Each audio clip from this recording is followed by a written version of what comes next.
வணக்கம், ஜஸ்வினி ஃபுட்ஸுக்கு உங்களை வரவேற்கிறேன். இன்றைக்கு நான் எல்லோருக்கும் மிகவும் பிடித்த மொறு மொறு மெது வடை செய்ய போறோம். இந்த வடை செய்யறதுக்கு நாங்க உளுந்து அரைக்கவோ ஊற வைக்கவோ தேவையில்லை. மொறு மொறு கிரிப்ஸியான மெது வடை எப்படி செய்யணும்னு பார்க்கலாம்.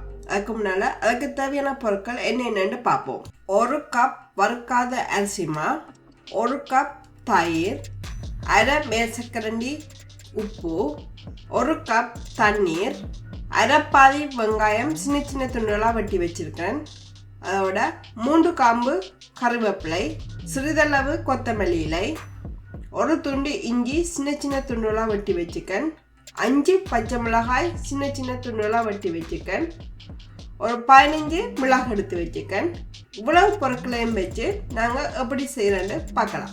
முதல்ல நான் வறுக்காத அரிசிமா 1 கப் எடுத்து வச்சுக்கேன். அதை ஒரு சட்டிக்குள்ள போட்டுக்கொள்வோம். அதோட அரை மேசக்கரண்டி உப்பு, அதையும் இந்த சட்டிக்குள்ள போட்டு வடிவாக கிளறி விடுவோம். அப்பத்தான் உப்பும் மாவும் ஒன்றோடு ஒன்று சேர்ந்து வடிவாக மிக்ஸ் பண்ணப்பட்டு இருக்கும். வடிவாக கலந்து முடிஞ்சது. இனி நான் இதுக்குள்ள 1 கப் தயிர் எடுத்து வச்சிருக்கேன். அதை இதுக்குள்ள போட்டு வடிவாக கிளறி விடுவோம்.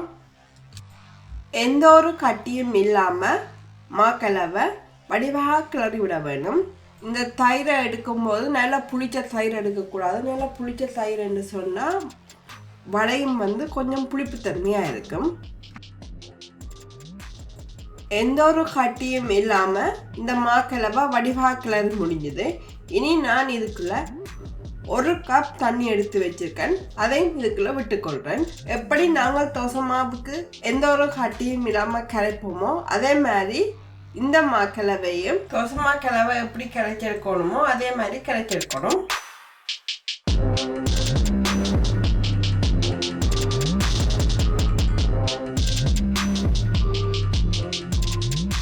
இந்த மாக்கலவையும் எந்த ஒரு கட்டியும் இல்லாம கரைச்சி முடிஞ்சது.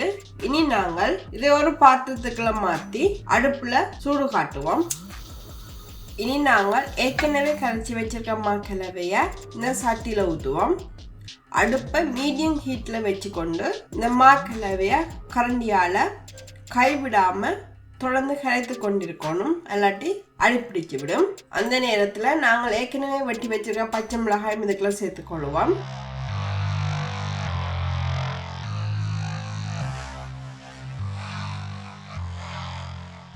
தொடர்ந்து கைவிடாம கிண்டி கொண்டிருக்கணும். அப்பதான் மாவு இறுகி கொண்டு வருது. உங்களுக்கு பார்க்கவே தெரியுது.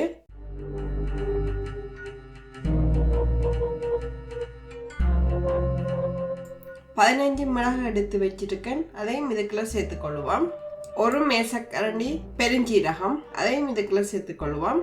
இதை ஒருக்கா வடிவாக கரண்டியால மிக்ஸ் பண்ணி விடுவோம். அப்பத்தான் மாக்கலவை அடிப்பிடிக்காம எல்லாத்தோடையும் மிளகு பெருஞ்சீரகம் எல்லாம் சேர்ந்து வடிவாக இருக்கும். கைவிடாம கிண்டி கொண்டு இருக்கணும். அதோட அடுப்பை குறைந்த சூட்டுல வச்சிருக்கணும். இல்லாட்டி குயிக்காக மாவு வடிவாக வேகாம அதுல இருக்க தண்ணி பெட்டெல்லாம் குறைஞ்சு குயிக்கா மாக்கலவை வேகாம இருக்கும். அதோட இதுக்குள்ள ஒரு இஞ்சி துண்டு சின்ன சின்ன துண்டுகளா வெட்டி வச்சுக்கேன். அதையும் இதுக்குள்ள சேர்த்துக்கொள்வோம்.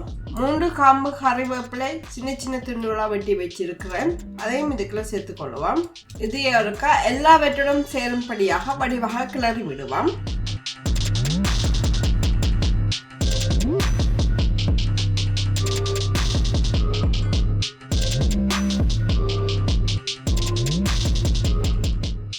உங்களுக்கு பார்க்கவே தெரியுது இந்த மாக்கலவை கொஞ்சம் கொஞ்சமாக இறுகி கொண்டு வருது.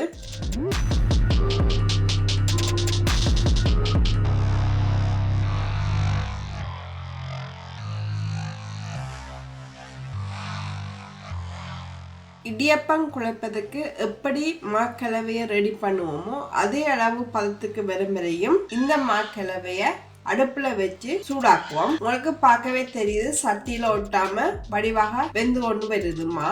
இந்த நேரத்துல நாங்கள் ஏற்கனவே சின்ன சின்ன துண்டுகளா வெட்டி வச்சிருக்க வெங்காயத்தை இதுக்குள்ள சேர்த்து வடிவாக கிளறி விடுவோம்.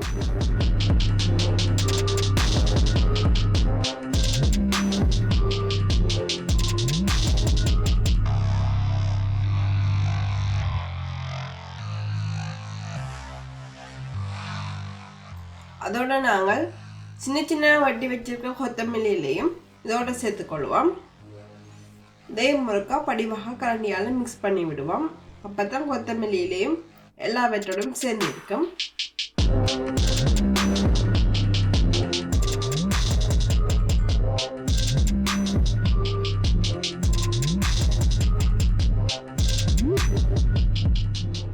மெதுவடை செய்வதற்கு தேவையான மாக்கலவை ரெடி ஆயிட்டுது. இனி நாங்கள் இந்த மாக்கலவையை வேறொரு பாத்திரத்துக்குள்ள மாற்றுவோம். இனி நாங்கள் வடை பொரிக்கிறதுக்கு தேவையான சட்டியை அடுப்பில் வச்சு வடை மூழ்கி பொரிவதற்கு தேவையான அளவு எண்ணெயை விட்டு கொள்ளுவோம். அடுப்பை நடுத்துற சூட்டில் வச்சு கொண்டு எண்ணெயை நல்லா கொதிக்க விடுவோம். வடை மாவை ஊற்றுறதுக்கு முன்னால கையில் நல்ல வடிவாக எண்ணெய் பூசிக்கொள்ளணும்.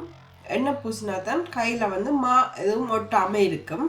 இனி நாங்கள் இந்த மாக்கலவையிலேருந்து கொஞ்சமாக எடுத்து அதை உருண்டைகளை ஆக்கி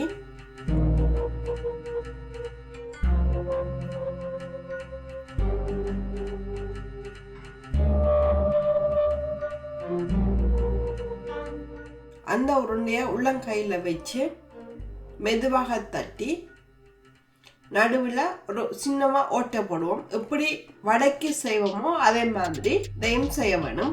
எண்ணெய் குறைச்சிருக்கும். இனி நாங்கள் அதை எண்ணெயில் போட்டு பொரித்தெடுப்போம். எப்பயும் அடுப்பை நடுத்துற சூட்டில் வச்சிருக்கணும். இதே மாதிரி நான் இன்னொரு வடையும் செய்து காட்டுறேன்னு பாருங்க.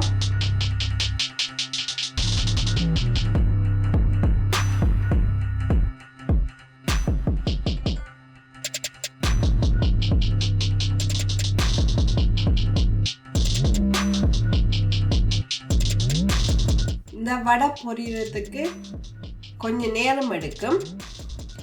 மொறு கிரிப்ஸியான மெது வடை ரெடி ஆயிடுச்சு. இந்த வடை 10 நிமிடத்தில் செய்யக்கூடியது. உங்களுக்கு பார்க்கவே தெரியுது இந்த வடை நல்லா கிரிப்ஸியாக இருக்குது.